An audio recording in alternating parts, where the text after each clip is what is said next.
Hey everybody, Hank Linderman here.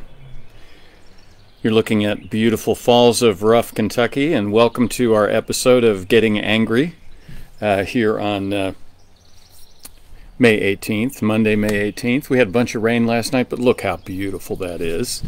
I'm the Democratic nominee for Congress here in Kentucky's 2nd District.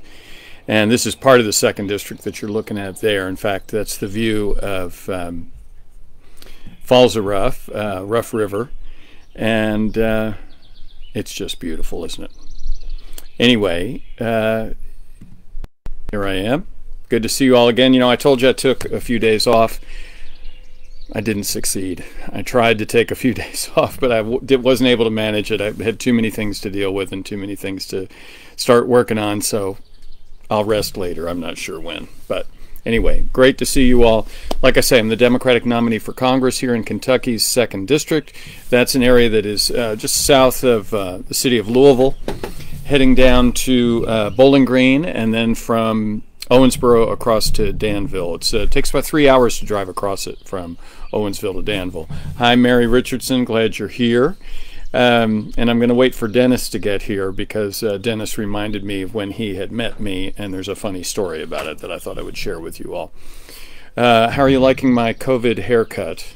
It's going to be a while before this gets dealt with, but that's what it is.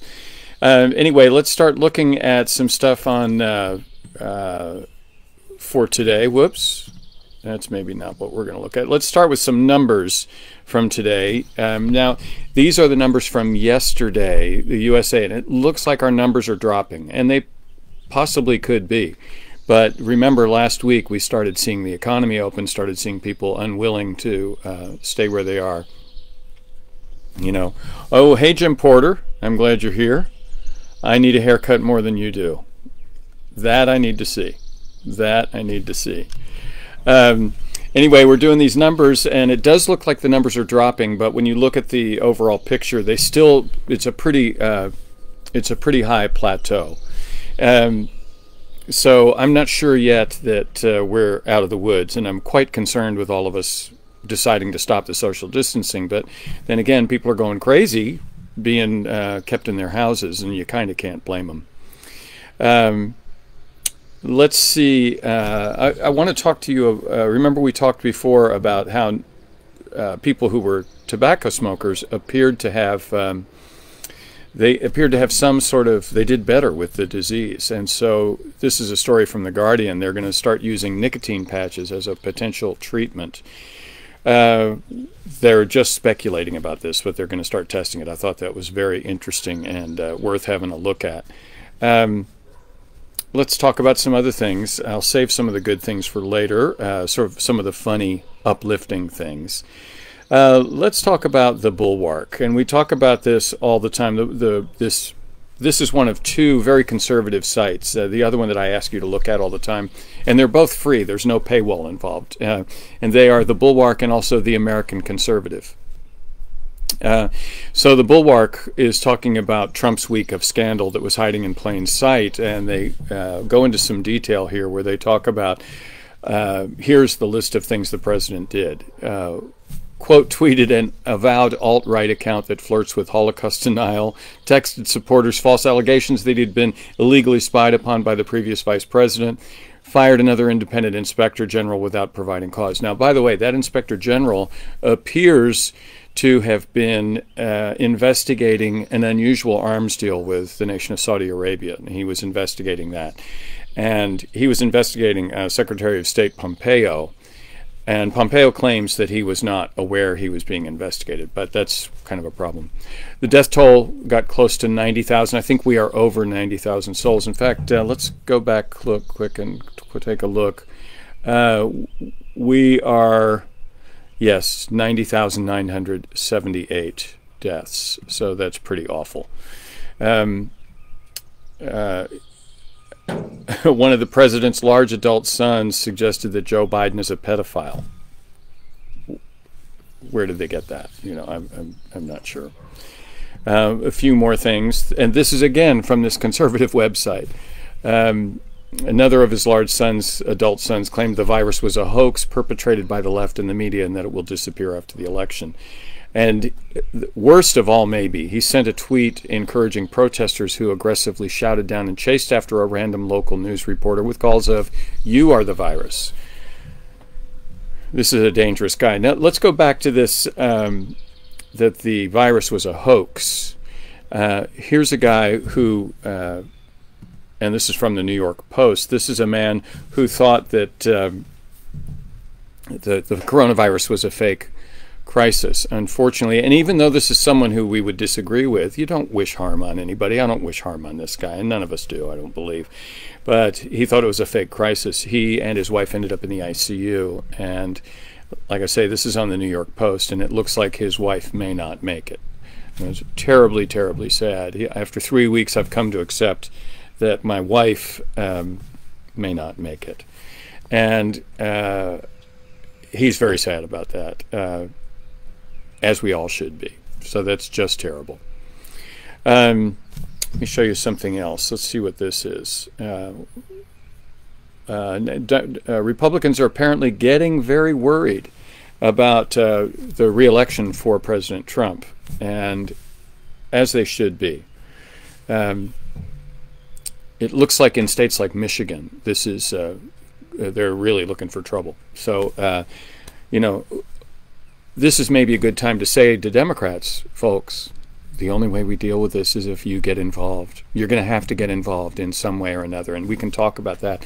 By the way, I got a call yesterday from a man who's a retired healthcare worker, and he is just he said, I'm one of these nerds that really likes statistics, and he had done statistics for me for the 2nd District, and we had a great talk, and he wants to help a bunch of campaigns. He's not asking to be paid. He's asking to help. In fact, I'm referring him to the Danville Indivisibles, as well as to the Indivisibles nationally, and possibly even to the Orchard City, which is in Silicon Valley, and that's a very active indivisible group. But anyway, this guy has a skill and he wants to share it, and he's helping, and that's the kind of help it's going to take for us to actually get our country back from this guy. Let's see. Now, if you don't know about the Financial Times is quite a website, but it's very expensive. I think it's $20 a month or something like that, maybe $16 a month. So they have made some of their stories free to read. Normally you can't read their stuff because they're behind a paywall, and they're an authoritative site. But you can go read this for yourself. They're going to be having 30 days they've given you 30 days complimentary access, and I think they're doing free to read related to the coronavirus. And this is an indictment, really, of the way President Trump has handled this. And they're talking about on March 6th, when he went to visit the U.S. CDC, the Center for Disease Control and Prevention in Atlanta. And on this day, I think we all remember it, infections are going to be close to zero. The U.S. already had 15 cases. One day, like a miracle, it will disappear. A few days afterwards, he claimed, I felt like it was a pandemic long before it was called a pandemic. I mean, the guy is just a bullshitter. And, you know, we know this. Here's more from this text. But it's a description of all the things he said back on March 6th. Remember, the tests are beautiful to anybody who needs a test. So, look, this is what we are up against. The guy's a bullshitter, and we all know it. I think I've got one more interesting thing here. This is a fun one. This is a guy, you'll have to go find this on Vice. I didn't get any pictures of him, but this guy got hit by lightning and became a concert pianist. A little warning, don't try this at home. If you've always wanted to be a concert pianist, don't arrange to get struck by lightning. But apparently, he's turned into a concert pianist. I thought that was wonderful.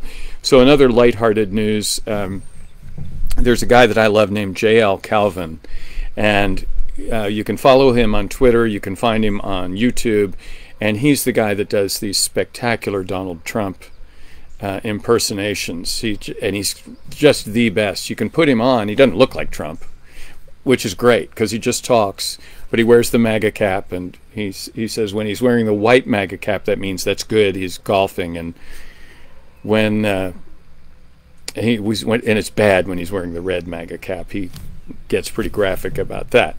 But I always retweet his stuff, and I noticed that he would like that I retweeted his stuff with a comment. So today I replied to something on Twitter from him, and he says, this is him down in the bottom right-hand corner.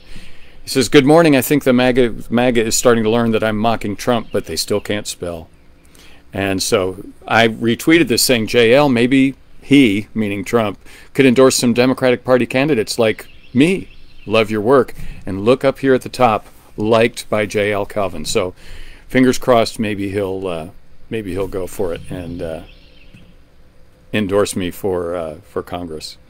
So I've got to tell the quick story that Dennis reminded me of. So Dennis Sunderman lives out, or at least, Dennis, I don't know if you live in Big Bear, but he came to a concert out in Big Bear, California, where I was playing with Timothy Schmidt, and my fellow guitarist on the gig was John McPhee from the Doobie Brothers. And John lives he lives a way up the road from Los Angeles. He lives in the hills above Santa Barbara, and he called to come to pick me up, and he said, "I'm going to bring my Tesla, and I want you to drive it, so you have the pleasure of driving his new Tesla." So I drove the Tesla, and it was quite fun. And if you haven't driven a Tesla, it's a completely different experience. Now, Dennis lives in Long Beach. Okay, thank you, Dennis. Anyway, the drive up there was much more tortured, and John had gotten there in plenty of time to charge the Tesla because he had driven from Santa Barbara, 100 and some miles. But the Tesla chargers were all full down the road from where I was, and so we thought, well, okay, whatever. We drove to Big Bear. We were stuck in traffic the entire way. We barely got there in time, and when we got to the top of the hill, you're climbing something like 6,000 feet. When we got to the top of the hill, the Tesla said it had 39 miles left. And, this was for a trip that was over 100 miles. How are we going to get home? And I said, well, you brought your charging cable with you, didn't you? And John said, no, I left it at home. So now we were pretty worried. Well, we played the gig. We didn't have a way to charge it. And we found the nearest charging station was 70 miles away, but we only had 39 miles. So we had no idea what we were going to do. And this is the magic of an electric car. We got in his brand new Tesla and just wondered what would happen. Since we had started at 6,000 feet, we headed down the hill, and as we went down the hill, the regenerative braking of the Tesla kept adding miles to the car.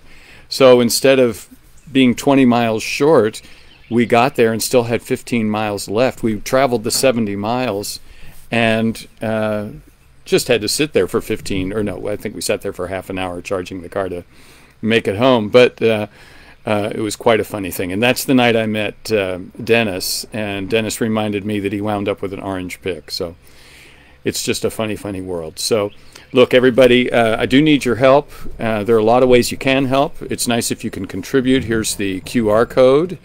You can go to the website, hankforkentucky.com, and there's a space there to contribute. You can mail a check, and there's info also on the website to do that. I want to remind you I've been endorsed by Indivisible.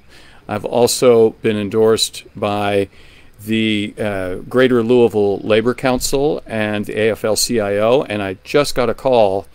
I couldn't take it while I was here, but the political director from the UAW called, and he had let me know that he had already let me know that the UAW is endorsing me, so we'll have an official announcement of that. So I'm very proud to be endorsed by these labor-friendly groups, and more and more, I want to remind you all, any kind of help you can send makes a big difference. By the way, we're debating, this is my headshot, and we played around with it, and we're talking about making stamps, post office stamps, so won't that be fun? Well, anyway, thank you all for being here so much, and I'll be back tomorrow. I love you all. It's important to get angry. A friend of mine discussed Colin Powell with me today, and he said he had Colin Powell's 10 points to discuss. And one of them is get angry and then get over it. Well, we don't want you to get over it exactly. We want you to store up that anger. We want you to store that anger and turn it into determination. And let's do the right thing for our country, okay? I love you all. I will talk to you tomorrow, and thank you so much for being here. All right. Have a great day.